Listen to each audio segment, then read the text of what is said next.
I am thrilled to be speaking with you today. Although, if I'm honest, that's not how I felt when I originally received this invitation. When I was first invited to speak about Jewish representation and Jewish identity, I had the same gut reaction I always have when I'm asked about it, which is, do I really want to publicly identify as Jewish? Now, I am Jewish, to be clear. I study Jewish meditation with my rabbi in Israel once a week. I've done this for years. I go to synagogue. I write about Judaism in my book, which is sold in Target, which is like the most public place you could be in America. I am a Jew, and yet in 2022, I am afraid to identify publicly. So why might that be?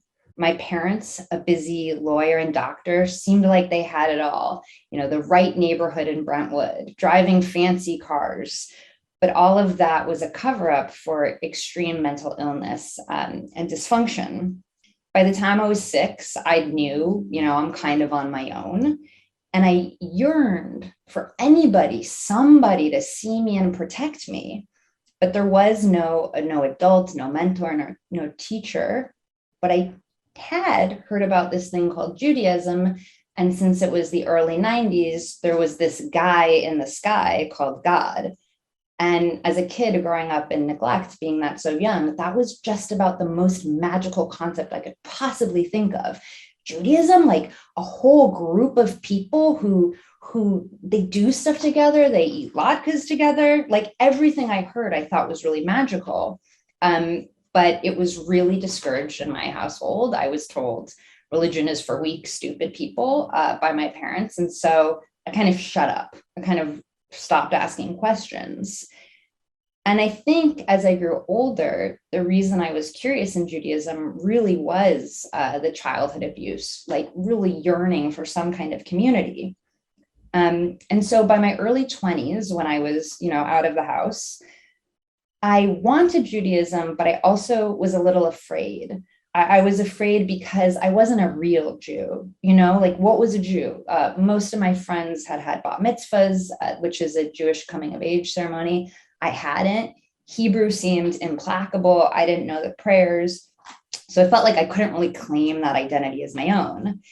On top of which, it wasn't like Jews were the most celebrated people of all time either. I have always loved comedy, so much so that basically my entire career has been about comedy. But growing up, I quickly saw that Jews made fun of themselves a lot. They, were mostly the butt of the jokes and almost never the lead, always the foil. There wasn't really a Jewish lead I could emulate in TV or movies growing up. And that wasn't just my impression. The research bears it out. There are just very few Jewish protagonists at all in the media.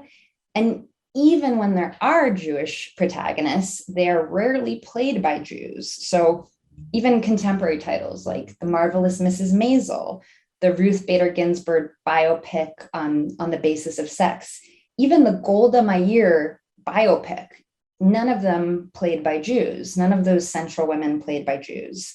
And we can debate on and on about how important it is that the actress actually share the culture, religion, or sexual orientation of the person they're representing. But even, we could get lost in the weeds of that. But I know it wasn't a great thing that growing up, I just had no role models. Like if we just look at that wasn't great.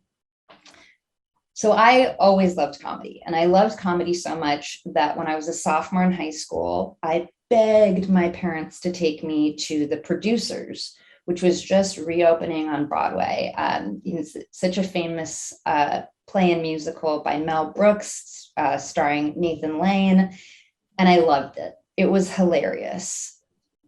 But even as I laughed in the theater, I had this other feeling, which is, did I want to be like the main characters?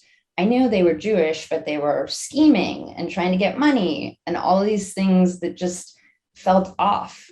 Same thing with Sacha Baron Cohen in his Borat movies, as he gleefully chanted, "Throw the Jew down the well." Remember that chestnut?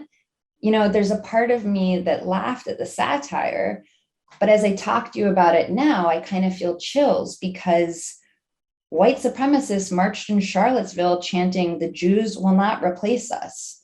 Now, in a different context, couldn't that be a line from Borat? And so as I saw all these representations, I asked myself, well, what does it mean to normalize this kind of language?